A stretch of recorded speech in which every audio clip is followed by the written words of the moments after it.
APAR adalah alat pemadam kebakaran yang ringan dan mudah digunakan oleh satu orang untuk memadamkan kebakaran pada tahap awal agar tidak meluas.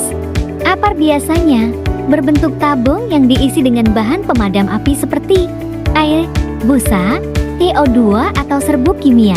Definisi ini sesuai dengan Permenaker Trans ARI nomor 4 Men 1980 tentang syarat-syarat pemasangan dan pemeliharaan alat pemadam api ringan.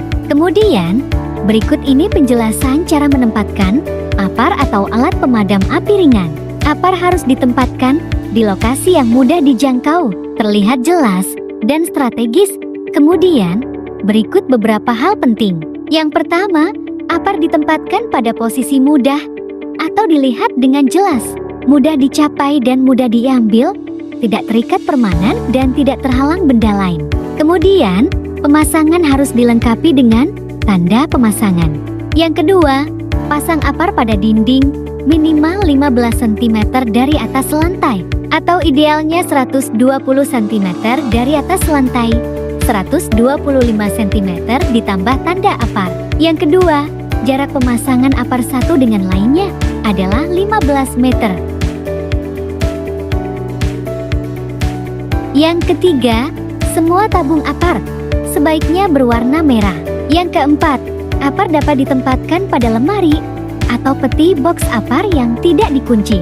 Yang kelima, jika box APAR dikunci maka bagian depan harus diberi kaca aman safety glass dengan tebal maksimum 2 mm.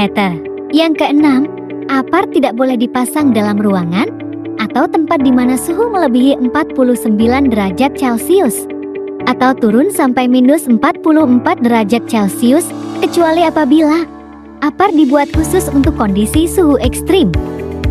Kemudian, untuk menggunakan APAR, ingat langkah pas. Yang pertama, pull atau tarik pin pengaman APAR. Yang kedua, aim atau arahkan selang ke arah dasar api. Yang ketiga, squeeze atau tekan tuas untuk menyemprotkan bahan pemadam. Yang keempat, sweep atau sapukan ke area api dengan gerakan menyamping. Yang kelima, selalu arahkan ke dasar api untuk memadamkan secara efektif. Kemudian, berikut penjelasan cara merawat APAR. Yang pertama, pastikan gas pendorong di dalam tabung tidak bocor dan dalam keadaan bertekanan.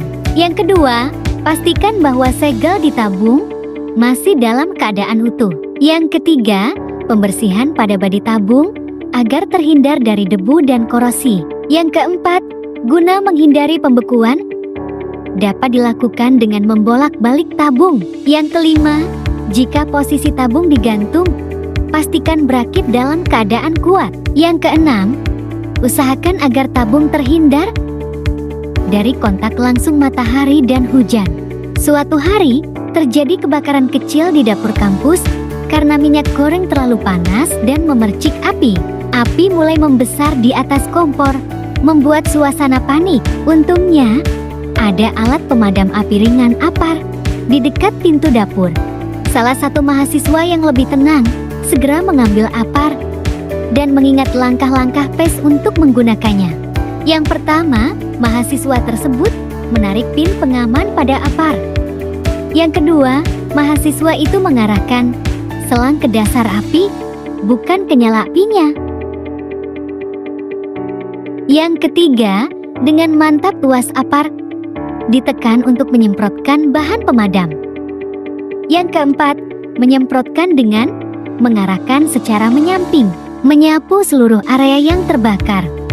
Api berhasil dipadamkan dalam waktu singkat. Setelah kejadian itu, mahasiswa menyadari pentingnya memahami penggunaan APAR. Berkat ketenangan dan tindakan cepat, kebakaran tidak meluas dan semua orang selamat.